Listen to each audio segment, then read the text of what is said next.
Assalamualaikum warahmatullahi wabarakatuh. Perkenalkan, kami dari kelompok 5 akan mempresentasikan hasil diskusi kami, yaitu tentang sintesis RNA.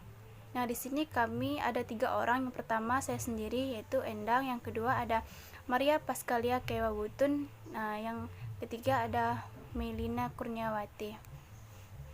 Baiklah, di sini saya akan menjelaskan tentang pengertian RNA.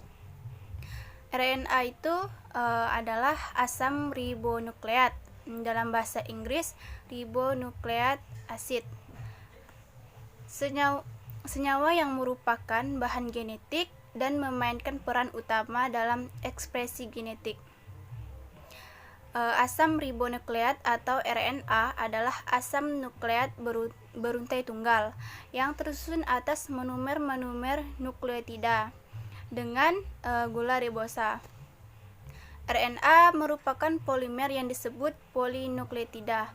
Nah, di setiap polinukleotida tersusun atas monomer yang disebut nukleotida. Nah, di setiap nukleotida ini tersusun atas 3 bagian. Yang pertama basa nitrogen, yang kedua gula pentosa, yang ketiga gugus fosfat.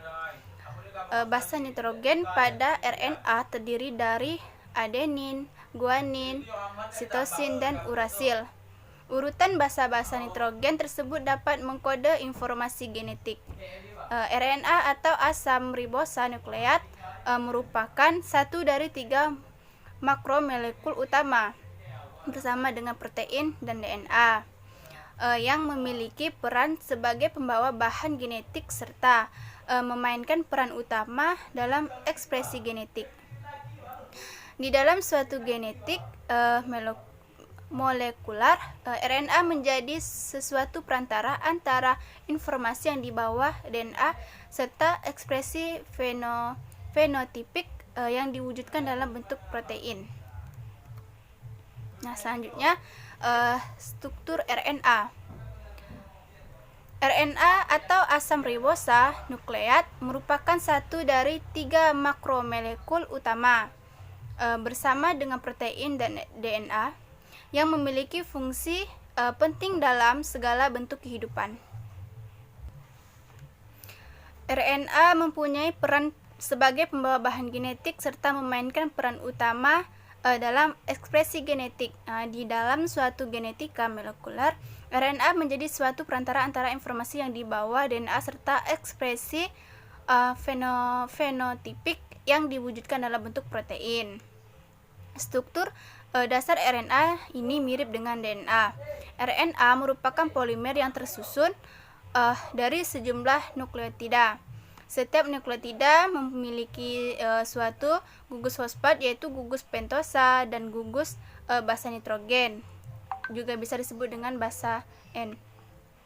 Nah, polimer ini tersusun dari ikatan berselang-seling antara gugus fosfat dari suatu nukleotida dengan gugus pentosa dari nukleotida yang lainnya. Tidak seperti DNA, RNA hanya memiliki satu pita tunggal.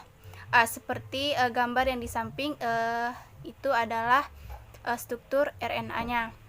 Nah, jadi di setiap nukleotida pada RNA ini mengandung gula ribosa dengan karbon nomor 1 sampai 5. Basa melekat pada posisi 1 umumnya adenin, sitosin, guanin, atau urasil. Adenin dan guanin adalah purin, sitosin dan urasil ini adalah pirimidin. Selanjutnya, susunan kimia RNA. RNA mengandung gula pentosa, basa nitrogen, dan asam fosfat. Gula pentosanya berupa ribosa. Basa nitrogen purinnya terdiri atas adenin dan guanin, sedangkan pirimidinnya terdiri atas sitosin dan urasil. Basa nitrogen atau juga disebut dengan senyawa heterosiklik yang mengandung nitrogen yang terdapat pada RNA ada 4 macam. Yang pertama, adenin 6 aminopurin. Yang kedua, guanin 6 oksi 2 aminopurin, yang ketiga sitosin 2 oksi 6 aminopurin, yang urasil 2,6 dioksiripudin. Baiklah, selanjutnya akan dijelaskan oleh teman saya, yaitu Maria Pascalia. Sekian dari saya akhiri. Assalamualaikum warahmatullahi wabarakatuh. Nah, selanjutnya itu jenis-jenis RNA dan fungsinya.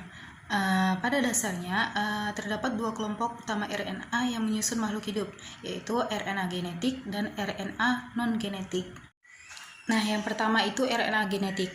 Seperti yang kita ketahui bahwa RNA genetik ini memiliki fungsi yang sama dengan DNA, di mana merupakan molekul genetik yang secara keseluruhan itu bertanggung jawab dalam membawa segala materi genetis, seperti yang dimiliki DNA, seperti pada beberapa jenis virus. Selain sebagai materi genetik, RNA pula lah yang mengatur aktivitas sel. Kemudian yang kedua itu RNA non-genetik. Nah, pada RNA ini merupakan RNA yang tidak berperan sebagai DNA. RNA non-genetik dimiliki oleh makhluk hidup yang materi genetiknya diatur oleh DNA. Pada makhluk hidup, kelompok ini di dalam selnya terdapat DNA dan RNA. Nah, selanjutnya berdasarkan letak dan fungsinya, RNA non-genetik dibedakan menjadi 3 macam, yakni RNA duta, RNA ribosom, dan RNA transfer. Nah, yang pertama itu RNA duta atau messenger RNA. RNA duta merupakan asam nukleat yang berbentuk pita tunggal dan merupakan RNA terbesar atau terpanjang yang bertindak sebagai pola cetakan pembentukan polipeptida. Nah, seperti yang kita lihat pada gambar di samping. Nah, fungsi utama RNA adalah membawa kode-kode genetik dari DNA ke ribosom. Selain itu juga fungsi lain dari RNA duta ini yaitu berfungsi sebagai cetakan dalam sintesis protein. Nah, yang kedua itu RNA transfer atau tRNA, merupakan RNA terpendek yang bertindak sebagai penerjemah kodon dari mRNA. Nah, selain itu tRNA berfungsi mengikat asam-asam amino yang akan disusun menjadi protein dan mengangkutnya ke ribosom. Pada tRNA terdapat bagian yang berhubungan dengan kodon yang dibuat antikodon dan bagian yang berfungsi sebagai pengikat asam amino. Selanjutnya yang ketiga itu RNA ribosom. Nah, pada RNA ribosom ini merupakan RNA dengan jumlah terbanyak dan penyusun ribosom. RNA ini berupa pita tunggal, tidak bercabang dan fleksibel. Lebih dari 80% RNA merupakan rRNA. Fungsi rRNA sampai sekarang masih belum banyak diketahui, tetapi diduga memiliki peranan penting dalam proses sintesis protein. Nah, RNA ini disebut ribosom RNA karena terdapat di ribosom meskipun dibuat di dalam nukleus. rRNA bersama protein membentuk ribosom, benda-benda berbentuk butir-butir halus di dalam sitoplasma. Ribosom bertindak sebagai mesin perakit dalam sintesis protein yang bergerak ke satu arah sepanjang mRNA. Di dalam ribosom, molekul rRNA ini mencapai 30-46%. Selanjutnya fungsi RNA. Nah, yang pertama itu sebagai perantara antara RNA dan protein dalam proses ekspresi genetik. Kemudian yang kedua sebagai molekul genetik yang secara keseluruhan bertanggung jawab dalam membawa segala materi genetis. Kemudian yang ketiga, bagi virus RNA merupakan bahan genetik dan berfungsi sebagai penyimpanan informasi genetik sebagaimana DNA pada organisme hidup lain. Kemudian yang keempat, RNA berfungsi sebagai enzim atau ribosa yang dapat mengkalis formasi RNA-nya sendiri atau molekul RNA lain. Kemudian yang kelima, asam ribonukleat atau RNA berperan sebagai pembawa bahan genetik dan memainkan peran utama dalam ekspresi genetik. Nah, selanjutnya itu sintesis RNA dalam sel. Enzim yang diperlukan dalam transkripsi DNA menjadi RNA adalah RNA polimerase. Nah, reaksi enzimatik tersebut menghasilkan polimerase RNA dan ribonukleotida. RNA polimerase merupakan komponen pusat dari kompleks inisiasi transkripsi. Setiap kali satu gen ditranskrip, suatu kompleks baru digabungkan segera pada daerah upstream dari gen. Kompleks inisiasi disusun pada posisi yang sesuai dan tidak pada sembarang tempat di genom karena lokasi target ditandai dengan sekuen nukleotida khusus yang disebut promotor yang hanya terdapat di daerah upstream dari gen.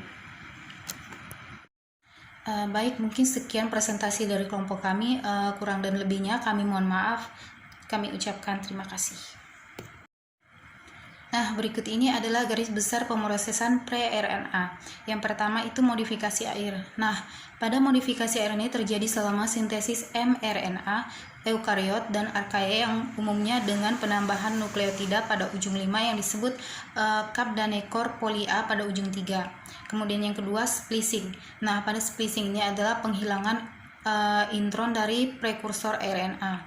Kemudian yang ketiga itu pemotongan. Nah, pada pemotongan itu peristiwa yang penting dalam pemrosesan rRNA dan tRNA.